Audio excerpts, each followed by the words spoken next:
Hello' everyone, থালিখন দেখি বাৰু ভাল লাগিছেনে? মৰ্ণিং ব্ৰেকফাষ্ট এটা হেল্ডি ৰেচিপি হয় চুজিৰ।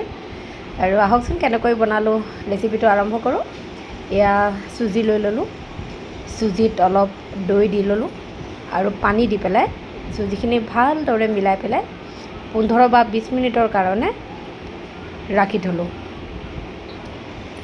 চাওকচোন 20 মিনিটৰ পিছত এয়া চুজিখিনি ফুলি গ'ল। আৰু এতিয়া তাতে মই দিম অলপ চব্জি। তাৰ কাৰণে এয়া সৰু সৰুকৈ পিঁয়াজ দিলোঁ কাটি পেলাই। এয়া হ'ল গাজৰ, অলপ আছে বিলাহী, অলপ বিনছ আৰু ধনিয়া পাত।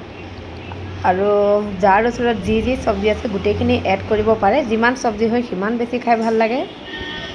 আৰু ধুনীয়াকৈ এয়া মিলাই ল'ম।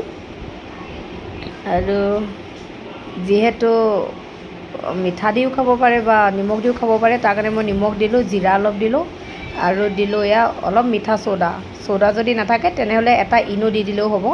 আৰু যিহেতু এইখিনি অলপ থিক বেটাৰ হৈ আছে গতিকে অলপমান পানী দি পেলাই ভালদৰে মিলাই ল'লোঁ। তাৰপিছত এয়া আপে ষ্টেণ্ডডাল গৰম কৰি ল'লোঁ। ষ্টেণ্ডত এয়া অকণমান অলিভ অইল দি ল'লোঁ। অলিভ অইল দি পেলাই এই গোল জোখাৰে ধুনীয়াকৈ হাতাখনেৰে আপেখিনি দি পেলাই ঢাকি দিলোঁ। 5 বা 10 মিনিট সময়ৰ পিছতে ঢাকি থোৱাৰ পিছতে চাওকচোন গোটেইখিনি ধুনীয়াকৈ ফুলি উঠিলে। আৰু ওপৰৰ পৰা অকণমান অলিভ অইল আকৌ দি দিম। দি পেলাই 5 মিনিটৰ কাৰণে আকৌ ঢাকি দিম। ঢাকি হোৱাৰ পিছত এতিয়া ভালদৰে সিজি গৈছে। তাৰপিছত এতিয়া চাওকচোন ভালদৰে সিজি যে গৈছে। চাকুখন যে সোমোৱাই দিছোঁ অলপো লাগি অহা নাই। তেতিয়াই গম পাব যে আপে মানে কি চুজিৰ এই যিটো বল আকাৰে বনাইছোঁ সেইটো হৈ গ'ল। এই গোটেইখিনি এতিয়া ওলট পালট কৰি পেলাই ধুনীয়াকৈ 5 মিনিটৰ কাৰণে গৰম কৰিম।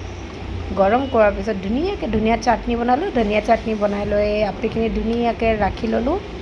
আৰু আপোনালোকে এনেকৈ ঘৰত বনাবচোন, খাই কিন্তু বেছিয়ে সোৱাদ লাগে। থেংক ইউ ফৰ ৱাচিং।